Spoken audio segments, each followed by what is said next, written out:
একজন মাঠে মাঠে ঘুরছে, আর এক পাগল এসে জিজ্ঞেস করছে, ঘুরছো কেন? কয়, ঘুরবো না, আগামীকাল কোরবানির দিন, গরু তালাশ করতেছি, গরু পাচ্ছি না, বাজারে টাজারে ঘুরলাম, আবার আর এক বাজারে যাচ্ছি। আরে বাজারে বাজারে গরু কেন, মাঠে কত গরু আছে, একটা ধরে জবাই দিলেই তো হয়। লোকটি বলছে, দেখো পরের গরু জবাই দিলে তা তো গোনা হবে। কয়, না, তুমি অঙ্ক বোঝো না।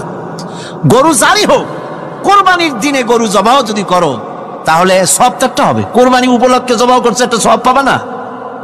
তো কোরবানির জন্য একটা সব হবে, আর চুরির জন্য অবশ্যই একটা পাপ হবে। কোরবানি যখন দিবা তো কোরবানির সব আর চুরির পাপ ভগ্নাংশের মতো কাটাকাটি হয়ে যাবে, গোশত খাবা ফাও। তো মানুষের অবস্থা তো তাই হয়েছে। মানুষের অবস্থা হয়েছে শবে বরাতে সারা রাত জাগবো, কান্দাকাটি করবো, ফাও ফাও গুনাহ মাফ হয়ে যাবে, আর গোশত রুটি তো আসি, যদ্দুর পারলাম খাইলাম। পরের দিন টু ফুর্তি, নো চিন্তা। নাউযুবিল্লাহি মিন যালিক। এই কান্দারও দাম নাই, আর এই ধরনের রাত জাগারও দাম নাই, এই ধরনের ইবাদত করেও দাম নাই। ইবাদতটা হচ্ছে জীবনের সব ক্ষেত্রে ইবাদত করতে হবে। ইবাদত সম্পর্কে মিস ইন্টারপ্রিটেশন যেটা এসেছে, ভুল অর্থ যেটা এসেছে, সেই ভুল অর্থের কারণে মানুষ শুধু মনে করে নামাজ রোজা হজ যাকাতই শুধু ইবাদত না। ইবাদত হচ্ছে জীবনের সকল ক্ষেত্রে গোলামিটা হতে হবে আল্লাহ পাকের সব জায়গায়। পার্লামেন্টে গোলামি হবে কার? কোর্ট কাছারিতে কার? অফিস আদালতে কার? স্কুলে কলেজে কার? খেতে খামারে কার? রান্নাঘরে, নিজের ঘরে, পরিবারে, সব জায়গায় আনুগত্য কার?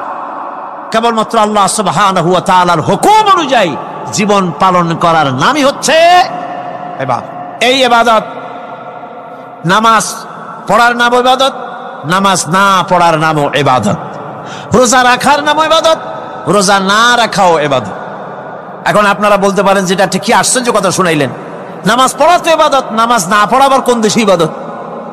রোজা রাখা তো ইবাদত, রোজা না রাখা কোন দেশে ইবাদত? মূল কথা হচ্ছে 5 ওয়াক্ত নামাজ সময় মতো পড়বেন, তা তো আপনার ইবাদত হবে।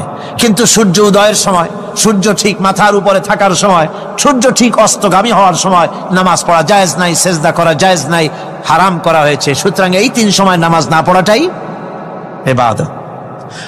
সারা বছর রোজা রাখবেন, ইবাদত হবে। কিন্তু 2 ঈদের 5 দিন রোজা রাখা হারাম করা হয়েছে, ওই 5 দিন রোজা না রাখাটাই, তার অর্থ হলো জীবনের সমস্ত কাজটাই হলো ইবাদত হবে, যদি মুসলমান আল্লাহর হুকুম মাফিক তার জীবনকে পরিচালনা করে। আপনার চোখের চাহনিটাও তো ইবাদত হবে। সুবহানাল্লাহ। এই চোখ দিয়ে গুনাহ কামাই করা যাবে, আবার এই চোখ দিয়ে সওয়াব কামাই করা যাবে। যদি কোনো সন্তান তার মা বাপের দিকে ভক্তির নজরে, মহব্বতের নজরে যদি তাকায়, নবীজি বলেছেন একটা কবুল নফল হজের সওয়াব আমলনামায় লেখা যাবে। সাহাবীরা প্রশ্ন করেছেন, যদি কেউ 100 বার তাকায় তো কি হবে? নবীজি বলেছেন, আল্লাহ রাব্বুল আলামিনের নিয়ামতের ভান্ডার অফুরন্ত নিয়ামতের, সেখানে কোনো অভাব নাই। যদি কোনো বান্দা যদি তার মা বাপের দিকে দৈনিক 100 বার তাকায় তো ওই বান্দার আমলনামায় 100 কবুল নফল হজের সওয়াব লেখা যাবে। তাহলে দেখা গেল চোখের চাহনি আপনার ইবাদত, আপনার ঘুম ইবাদত, আপনার চাকরি ইবাদত, আপনার ব্যবসা বাণিজ্য ইবাদত। তার মানে হলো আল্লাহর গোলামি, আল্লাহর হুকুম অনুযায়ী কাজ করার নামই হচ্ছে ইবাদত। ইয়াকা নাবুদু ওয়া ইয়াকা নাস্তাইন। পড়েন সবাই, ইয়াকা নাবুদু ওয়া ইয়াকা নাস্তাইন। আল্লাহ তাআলা একমাত্র তোমার গোলামি করি, তোমারই আনুগত্য করি, তুমি ছাড়া কারো গোলামি করি না, তুমি ছাড়া কারো গোলামি করি না। এখন দোকানদার নামাজের মধ্যে পড়লো ইয়াকা নাবুদু। ইয়াকা নাবুদু, নাবুদু শব্দটা হচ্ছে মোজারের সিগা। এটা এর মধ্যে 2টা কাল পাওয়া যায়, বর্তমান আর ভবিষ্যৎ, 2টি কাল পাওয়া যায়। নাবুদু এই শব্দ দিয়ে বোঝানো হচ্ছে কি, আল্লাহ পাক এই নামাজের ভিতরে যেমন তোমার হুকুম পালন করে নামাজ আদায় করছি, যেমন নামাজের ভিতরে কিছু খাওয়া যায় না, বাইরে খাওয়া জায়েজ ছিল, নামাজ পড়ছি বলে খানাটা আমার জন্য হারাম হয়ে গেছে। কথা বলা জায়েজ ছিল, নামাজের ভিতরে কথা বলা হারাম করে দিলাম। এদিক ওদিক তাকানো জায়েজ ছিল, নামাজের ভিতরে এদিক ওদিক তাকানো বন্ধ করে দিলাম। তার মানে আমার জন্য চিরস্থায়ী, সব সময়ের জন্য আমার জন্য হালাল করে দেওয়া জিনিসগুলি এই নামাজের ভিতরে অল্প সময়ের জন্য হারাম করে প্রমাণ করে দিলাম, মাবুদ গো এই নামাজের পরে চিরস্থায়ী হারামগুলো এইভাবে আমার জন্য হারাম করে নেব। নামাজটা পড়ছি যেভাবে করে, নামাজের বাইরের জীবন চালাবো সেইভাবে করে। সেজদা দিলেই তো সওয়াব হয়। সেজদা দিলে কি হয়? সওয়াব হয়। যদি কেউ 5-6টা সেজদা দিয়ে দেয় এক রাকাতের মধ্যে তো কি হবে? যদি কেউ নামাজ পড়লে তো সওয়াব হয়। ফজরের নামাজ যদি 4 রাকাত পড়ে তো কি হবে? মাগরিবের নামাজ যদি 2 রাকাত পড়ে অথবা 4 রাকাত পড়ে তো কি হবে? ইচ্ছে করে যদি এভাবে করে, ভুল করবে নয়, ইচ্ছে করে যদি করে, তাহলে আল্লাহর আইনের সঙ্গে বিরোধিতা করছে বলে সে বিদ্রোহী হিসাবে প্রমাণিত হবে। সুতরাং কথা হচ্ছে নামাজের ভিতরে আয় আল্লাহ পাক ইয়াকা নাবুদু, এই নামাজের ভিতরে তোমার হুকুম মেনে যেভাবে নামাজ আদায় করি, নামাজের বাইরের জীবনটাও তোমার হুকুম মেনে পালন করব। এটাই হচ্ছে ইবাদতের মূল থিম, মূল আইডিয়া, মূল ফিলসফি। নামাজ ইবাদত করতে হবে জীবনের সব ক্ষেত্রে। নামাজের ভিতরে বললাম ইয়াকা নাবুদু, দোকানদার। এ লোকটা কি? দোকানদার। ঘি বিক্রি করবে, ঘি আনছে দোকান। তারপরে নামাজ পড়তে দাঁড়িয়েছে। দোকানের পিছনে ছোট্ট ঘর আছে, নামাজ পড়তে দাঁড়িয়েছে। শুরু করে দিল আল্লাহু আকবার, আলহামদুলিল্লাহি রাব্বিল আলামিন, আর রহমানির রহিম, মালিকি ইয়াউমিদ্দিন, ইয়াকা নাবুদু ওয়া ইয়াকা। তাড়াতাড়ি পড়তে হবে যেহেতু খরিদ্দার আসতেছে। খরিদ্দার 2-4 জন ভিড় জমা এসে নামাজ ছেড়ে দিয়েছে। কর্মচারীকে ডাকছে, শোন, ভিতরে আসলাম। আমি তো কেবল খাঁটি ঘি নিয়ে আসছি, ওর মধ্যে তো ভেজাল দিই নাই। তাড়াতাড়ি করে ওর মধ্যে যা দিয়ে ভেজাল দিতে হয় ভেজাল দিয়ে ঠিক মতো দিয়া তারপরে বিক্রি করবি। 100 টাকা কেজি, 250 টাকা করে বিক্রি করবি। আল্লাহু আকবার, আর রহমানির রহিম, মালিকি ইয়াউমিদ্দিন, ইয়াকা নাবুদু ওয়া ইয়াকা। এটা নামাজ হইল? কর। এই নামাজের আল্লাহর কোনো দরকার আছে? কোনো দরকার নাই। ইবাদত তো হবে নামাজ যার হুকুমে, ব্যবসা তার হুকুমে। নামাজে সেজদা দিব যার হুকুমে, রোজা রাখবো তার হুকুমে, নামাজ পড়বো যার হুকুমে, অর্থনীতি চালাবো তার হুকুমে, নামাজ পড়বো যার হুকুমে, আমার দেশের কলকারখানা চলবে, নামাজ পড়বে যার হুকুমে, পার্লামেন্ট চলবে তার হুকুমে, নামাজ পড়বো যার হুকুমে, রাজনীতি চলবে তার হুকুমে। এর উল্টা পাল্টা যদি হয় মুসলমান মানতে পারে কখনই। সুতরাং মুসলমানকে আনুগত্যের মস্তককে অবনত করে দিতে হবে আল্লাহ পাকের সামনে। আল্লাহর সঙ্গে আর বান্দার সঙ্গে হক আছে। বান্দার উপরে আল্লাহর হক এবং আল্লাহর উপরে বান্দার হক কি, এ ব্যাপারে একটি হাদিস আপনাদেরকে শোনানো যায়। হাদিসটি হচ্ছে ওয়ান মুআজ বিন জাবাল রাদিয়াল্লাহু তাআলা আনহু قال كنت رديف النبي صلى الله عليه وسلم على حمار فقال لي يا معاذ أتدري ما حق الله على العباد وما حق العباد على الله। হযরত মুআজ বিন জাবাল রাদিয়াল্লাহু তাআলা আনহু বলেন যে আমি রাসূল করিম সাল্লাল্লাহু আলাইহি ওয়াসাল্লামের পেছনে তার গাধায় সওয়ার ছিলাম। তিনি আমাকে জিজ্ঞেস করলেন, মুআজ তুমি কি জানো বান্দার উপরে আল্লাহর হক কি এবং আল্লাহর উপরে বান্দার হক কি? তিনি বললেন, আল্লাহু ওয়া রাসূলুহু আ'লামু, আল্লাহ এবং তার রাসূল খুব ভালো করে জানেন। রাসূল করিম সাল্লাল্লাহু আলাইহি ওয়াসাল্লাম জবাব দিলেন, ক্বালা হাক্কুল্লাহি আলাল ইবাদ আন ইয়াবুদুহু ওয়া লা ইউশরিকু বিহি শাইআ ওয়া হাক্কুল ইবাদি আলাল্লাহ আন লা ইউআযযিবু মান লা ইউশরিক বিহি শাইআ। আল্লাহর নবী বলেন, বান্দার উপরে আল্লাহর উপরে বান্দার হক হতেছে, আল্লাহর উপরে বান্দার হক হতেছে বান্দা আল্লাহ পাকের ইবাদত করবে, আল্লাহর গোলামি করবে, আল্লাহর আনুগত্য করবে, দাসত্ব করবে। সেই আনুগত্য, ইবাদত আর গোলামির ভিতরে কাউকে শরীক স্থাপন করবে না। বান্দার উপরে আল্লাহর হক হতেছে যেই বান্দা আল্লাহ পাকের ইবাদত করবে, গোলামি করবে, আর কোন শিরক করবে না। কিয়ামতের দিন ওই বান্দা সম্পর্কে আল্লাহর হক হবে বান্দাকে জাহান্নামের আগুন আল্লাহ পাক হারাম করে দিয়ে তার জান্নাত দিয়ে দিবেন। এটাই হলো বান্দার উপর আল্লাহ পাকের হক। সুতরাং ইবাদত হবে সলিড কার জন্য? আল্লাহ পাকের জন্য। জোরে বলেন কার জন্য? একমাত্র, কেবলমাত্র, শুধুমাত্র আল্লাহ পাকের জন্য গোলামি হবে। সেই গোলামির কথাটাই আমরা কোরআনে কারীমের মধ্যে সূরা ফাতিহায় প্রত্যেক দিন প্রতি রাকাতে আমরা পড়ি, ইয়্যাকা না'বুদু ওয়া ইয়্যাকা নাস্তাঈন। আয় আল্লাহ তাআলা, কেবলমাত্র তোমার ইবাদত করি, কেবলমাত্র তোমারই দাসত্ব করি, আর কারো আনুগত্য দাসত্ব করি না। এই গোলামি, এই দাসত্ব আল্লাহ পাক আমাদেরকে করার তৌফিক দান করুন। আমরা বলি আমিন। আমাদের জীবনে ওঠায় বসায় চলায় ফেরায়, বক্তৃতায় ভাষণে, বিয়েতে শাদিতে, আমাদের ইলেকশনে, আমাদের নির্বাচনে, আমাদের অর্থনীতিতে, রাজনীতিতে, আমাদের সমাজনীতিতে, পরিবারের নীতিতে, জীবনের সব ক্ষেত্রে আমরা গোলামি যেন করতে পারি কার? আল্লাহ পাকের। নামাজের ভিতরে যে কথাটা বলি, এই কথাটা যেন আমাদের বাস্তব জীবনে আমরা কার্যকরী করতে পারি। আল্লাহ পাক যেন তৌফিক দান করেন। মুনাজাতের জন্য দাঁড়ানো লোকেরা সব বসেন।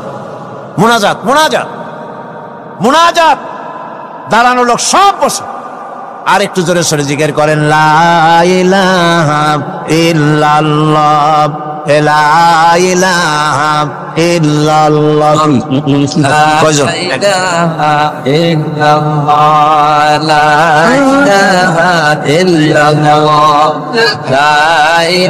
ঠান্ডা। আমি বললাম বসতে, আপনারা দাঁড়ায় গেলেন, কেমন কথা?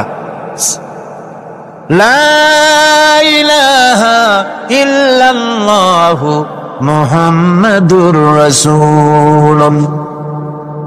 আজকে একজন মুসলমান হওয়ার জন্য এসেছেন, বলেন আলহামদুলিল্লাহ। এক ব্যক্তি মুসলমান হবেন, তারে মুসলমান বানানো হচ্ছে। মুনাজাতের জন্য দাঁড়ানো ভাইরা বসেন। আমি বসতে বলেছি, বসতে অসুবিধাটা কি? বসেন না। আর আমি আবার বলি, মুনাজাতের কথা শুনলে যারা হাঁটেন, আমার বড্ড দুঃখ হয়। ঘন্টার পর ঘন্টা বসতেন আর আল্লাহর কাছে হাত উঠাবার সময় চলে যাচ্ছেন। দুর্ভাগ্য, হতভাগ্য ওই সব লোকেদের জন্য যারা আল্লাহর কাছে মোনাজাত করার সুযোগ পায় না। আল্লাহ পাক সকলকে তৌফিক দিন, জোরে বলেন আমিন। কে মুসলমান হবা? এর কি নাম, কি নাম পছন্দ করছে? নাম কি?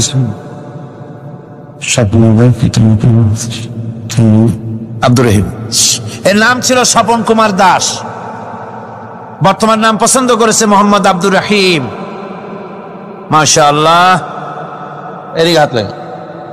বিসমিল্লাহির রহমানির রহিম। বিসমিল্লাহির রহমানির রহিম। লা ইলাহা লা ইলাহা ইল্লাল্লাহু ইল্লাল্লাহু মুহাম্মাদুর মুহাম্মাদুর রাসূলুল্লাহ। রাসূলুল্লাহ। আল্লাহ ছাড়া, আল্লাহ ছাড়া কোনো ইলাহ নাই, ইলাহা নাই, মাবুদ নাই, মাবুদ নাই, উপাস্য নাই, উপাস্য নাই। মুহাম্মদ মুহাম্মদ সাল্লাল্লাহু সাল্লাল্লাহু আলাইহি ওয়াসাল্লাম আলাইহি ওয়াসাল্লাম আল্লাহর প্রেরিত আল্লাহর প্রেরিত রাসূল। রাসূল। আশহাদু আন লা ইলাহা আশহাদু আন্না ইলাহা ইল্লাল্লাহু ইল্লাল্লাহু ওয়াহদাহু ওয়াহদাহু লা শারীকা লাহু লা শারীকা লাহু ওয়া আশহাদু আন্না ওয়া আশহাদু আন্না মুহাম্মাদান মুহাম্মাদান আবদুহু আবদুহু ওয়া রাসূলুহু। ওয়া রাসূলুহু। আমি সাক্ষ্য দিচ্ছি, আমি সাক্ষ্য দিচ্ছি, আল্লাহ ছাড়া, আল্লাহ ছাড়া কোনো ইলাহ নাই, ইলাহা নাই, মাবুদ নাই, মাবুদ নাই, উপাস্য নাই। উপাস্য নাই। তিনি এক, তিনি এক, তিনি একক, তিনি একক, তিনি অঙ্কুশ, তিনি অঙ্কুশ, তার কোনো কোনো অংশীদার নাই। অংশীদার নাই। আমি আরো সাক্ষ্য দিচ্ছি, আমি আরো সাক্ষ্য, মুহাম্মদ মুহাম্মদ সাল্লাল্লাহু সাল্লাল্লাহু আলাইহি ওয়াসাল্লাম আলাইহি আল্লাহর প্রেরিত আল্লাহর প্রেরিত রাসূল রাসূল এবং এবং এবং তার বান্দা। তার বান্দা। সকলকে সালাম দাও, আসসালামু আলাইকুম। আসসালামু আলাইকুম। সকলে কোন ওয়ালাইকুম আসসালাম। আল্লাহ পাকের এই বান্দা মুশরিকানা জীবন যাপন করতেন, এখন তিনি আমাদের তাওহীদপন্থী, আমাদের ভাই। তিনি আমাদের কি মুসলিম মিল্লাতে তিনি আসলেন। আমরা তার জন্য দোয়া করব, আল্লাহ যেন তাকে খাঁটি মুসলমান হওয়ার তৌফিক দান করেন। 5 ওয়াক্ত নামাজকে শিখবেন, নামাজ সঠিকভাবে আদায় করবেন, ইসলামকে জানবেন। শুধু মুসলমান হওয়াটাই বড় কথা নয়, ইসলাম জানা, বোঝা এবং তার উপরে আমল করা, এটা যেন আপনি রীতিমতো করবেন। আল্লাহ পাক তৌফিক দান করুন। আমি ওনাকে কোলাকুলি করছি ওনার সাথে আপনাদের পক্ষ থেকে। আমার বন্ধুগণ, আজকের তাফসীরুল কোরআন মাহফিলের 3য় দিবস চলে গেল। আগামীকাল 4র্থ দিবস এবং এরপরে আমাদের কাঙ্ক্ষিত 5ম দিবস, মুনাজাতের দিন। আগামীকাল শবে বরাত। এ উপলক্ষে আপনারা আপনাদের বন্ধু বান্ধব, আপনাদের মহিলাদেরকে নিয়ে ব্যাপক পরিমাণ লোক এখানে চলে আসুন। শবে বরাতের প্রথম মোনাজাত আমরা এখানে করব এই লক্ষ্য জনতার সাথে নিয়ে, ইনশাআল্লাহ। আর মোনাজাত আল্লাহর দরবারে যত বেশি পরিমাণ লোক হয়, আল্লাহ পাকের কাছে দোয়া করলে দোয়া তত মঞ্জুর হয়, যেহেতু বেশি লোকের মধ্যে অবশ্যই ভালো ভালো মানুষ থাকেই। সুতরাং এই দোয়ার আকর্ষণ থেকে কেউ যেন বঞ্চিত না হন। আগামী রাতের মোনাজাতে শরীক হওয়ার জন্য বন্ধু বান্ধব, ছেলে মেয়ে, বউ মেয়ে, স্ত্রী পুত্র সকলকে নিয়ে এসে আসুন। মহিলাদের জন্য সুন্দর ব্যবস্থা আছে বসার, কোন আলহামদুলিল্লাহ। আর এবারে তাফসীরুল কোরআন মাহফিলের সুন্দর ক্যালেন্ডার আছে, তাদের মঞ্জিল আছে, প্রতি বছর যে মঞ্জিল বেরোয় এবারও মঞ্জিল আছে। এই মঞ্জিল যদি এইরকমের একটা বই যদি কেউ ছাপে, 50 টাকার কমে তো দিতে পারবেই না। অফসেট কাগজে ছাপা সুন্দর বই, মাত্র 25 টাকা হাদিয়া। নাকি 80 টাকা খরচ করে দিয়েছে। ও, আমি দেখেন কিছু হিসাবও জানি না। উনি বলছেন 80 টাকা খরচ পড়ে গেছে। আমি একটা কি কইলাম আল্লাহ জানে। তো 80 টাকা খরচ পড়ে গেছে। তো যেহেতু ওনারা এখানে কিছু বিজ্ঞাপন পেয়েছেন, সেই জন্য ওনারা কোনো প্রফিটের দিকে তাকান নাই। মাত্র 25 টাকা হাদিয়ার বিনিময় এরকম একটা বড় ম্যাগাজিন আপনাদেরকে দেওয়া হচ্ছে, যার মধ্যে সুন্দর সুন্দর লেখা এর মধ্যে আছে। বিশেষ করে আমি দেখলাম এর মধ্যে হজের ব্যাপারে একটা দারুণ লেখা এসেছে। আপনাদের অত্যন্ত পরিচিত প্রফেসর অধ্যাপক মফিজুর রহমান সাহেব, যাকে আপনারা সকলে জানেন, আমার অত্যন্ত স্নেহের পাত্র, তিনি এটা লিখেছেন। আল্লাহ পাক তার প্রতি রহম করুন, জোরে কোন আমিন। অনেক লেখা এর মধ্যে আছে। সুতরাং হজের মৌসুম যখন, সেই জন্য আমি হজের কথাটা আনলাম। এই মঞ্জিল আপনারা সকলে নিতে চেষ্টা করবেন।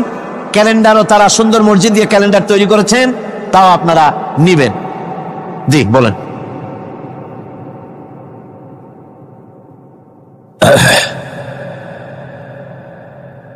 মৌলানা শামসুদ্দিন সাহেব, আল্লাহ পাক তাকে হায়াতে তাইয়্যিবা সেহাতে কুল্লিয়া দান করুন, সবাই বলেন আমিন। তিনি যে আপিল আপনাদের সামনে রেখেছেন, এটি প্রতি বছরই এ ধরনের বাজেট পেশ হয়। আল্লাহ পাক পুরা করে দেন। ঋণগ্রস্ত আল্লাহ সমাজ কল্যাণকে করেন নাই, আলহামদুলিল্লাহ। আমারও দৃঢ় বিশ্বাস আমরা কোরআনে কারীমের খেদমত করছি, কথা ঠিক কিনা? আমরা আল্লাহ পাককে খুশি করার জন্য এই কোরআনে কারীমের মাহফিল এখানে হয়, লোকেরা আসে, আমরা আসি কোরআনে কারীমের জন্য। আমার দৃঢ় বিশ্বাস কোরআনে কারীমের বরকতেই আল্লাহ পাক এই বিরাট অর্থ ঋণ আল্লাহ পরিশোধ করার ব্যবস্থা করে দিবেন ইনশাআল্লাহ। সেজন্য আমি আপনাদের সকলের খেদমতে আরজ করছি, আজকে তো আপনারা যাওয়ার সময় সকলেই দিয়ে যাবেন, সকলেই দিয়ে যাবেন। আর আগামীকাল ওই পবিত্র রজনীতে আপনারা অবশ্যই নিয়ে আসবেন। সবসময় দানের ফজিলত তো একরকম না, বিভিন্ন সময় বিভিন্ন রকম হয়। এই মাসে দান করলে যেরকম সব, রোজার মাসে দান করলে কি সেই রকম? তার থেকে অনেক বেশি রমজান মাসে দান করলে। সুতরাং কালকের একটা পবিত্র রাত, এই রাতে আপনারা অবশ্যই বেশি করে কিছু পয়সা করে নিয়ে এসেন পকেটে করে। সে পয়সা কড়িগুলি কালকে মোনাজাতের পর যাওয়ার সময় দিয়ে যাবেন, যেন কালকেই বাজেটের একেবারে পৌনে কাছাকাছি না যাক, একেবারে মানে পুরাটা না হোক, একেবারে কাছাকাছি পর্যন্ত যাইতে পারে। এরকম সবাই মিলে দিলে কিছুই না। কত বড় লোক আছে, লাইটের পয়সা একজনে দিতে পারেন, মাইকের পয়সা একজনে দিতে পারেন, প্যান্ডেলের পয়সা দিতে পারেন, না পারে না কিনা বলেন? আল্লাহ পাক মালদারদের, গরিব মানুষ থেকে শুরু করে মালদার পর্যন্ত সকলের দিলের মধ্যে আল্লাহ পাক মোহাব্বত পয়দা করে দিন, সবাই বলি আমিন। খুলনা জেলার দাকপ এলাকায় একবার শোনা গেল সেখানে ছাগলে পানি পড়ে দেয়, যে যাবে তার রোগ ভালো হবে। কি শিক্ষিত কি অশিক্ষিত সমানে গিয়ে লাইন দিতে লাগলো। ছাগলের বাড়ি, ছাগলের কাছে পানি ধরে। এখন ছাগলের কাছে কিছু ধরলেই তো সে শোকে, শুকতে গেলেই মনে করে যে পড়িয়ে দিছে, দম করে দিছে, আর খাইতেছে। এরপরে ছাগল আলার বাড়ি এক ছাগল দিয়া হাতির মালিক হয়ে গেছে সে, বাড়ি বিল্ডিং টিল্ডিং করে সর্বনাশ। কি আজীব তামাশা, কি আশ্চর্য দেশ। এমন কোন রোগ নাই যে এই সমস্ত পাগল ছাগলের চিকিৎসা ভালো না হবে। এগুলি অ্যাডভার্টাইজ দিয়ে চলছে। আল্লাহ পাক মানুষকে অসুখ দিয়েছেন, অসুখের আবার ওষুধও দিয়েছেন। কারণ আলহামদুলিল্লাহ, লিকুল্লি দাইন দাওয়াউ, প্রত্যেকটি রোগের ওষুধ আল্লাহ তৈরি করেছেন। সুবহানাল্লাহ বিহামদিহি। যারা তার ইবাদত করে, যারা তাকে স্বীকার করে, আল্লাহ বলে তাকে যারা সেজদা দেয়, আল্লাহ পাক তাদেরকেও দেন। আর যারা আল্লাহকে অস্বীকার করে, আল্লাহ রাব্বুল আলামিনকে মানে না, তার গুণাবলী কি স্বীকার করে না, তার অস্তিত্ব স্বীকার করে না, তারপরেও আল্লাহ রাব্বুল আলামিন কোন নাফরমান বান্দাকেও রহমত থেকে বঞ্চিত করেন না। সে যেই হোক, বেনামাজি হোক, মুরতাদ হোক, নাস্তিক হোক, তারপরে আল্লাহর অনুগ্রহ থেকে সে বঞ্চিত থাকে না। কথা ঠিক কিনা? বরং এটাই আমরা দেখি, নামাজি দিনদার পরেজগার মানুষ তার বরং কম থাকে, সে বরং কম পায়। বাড়ি নাই, ঘর নাই, কল কারখানা নাই, আর নামাজ রোজা করে না, হজ যাকাত করে না, আল্লাহর সাথে বিরোধিতা করে, আল্লাহরে মানেই না, বলে দেয়ার ইজ নো গড, স্রষ্টা বলতে কেউ নাই, ইট ড্রিঙ্ক অ্যান্ড বি মেরি, এই হচ্ছে তাদের থিওরি, তাদের দর্শন, তাদের ফিলসফি। এই জাতীয় লোকগুলি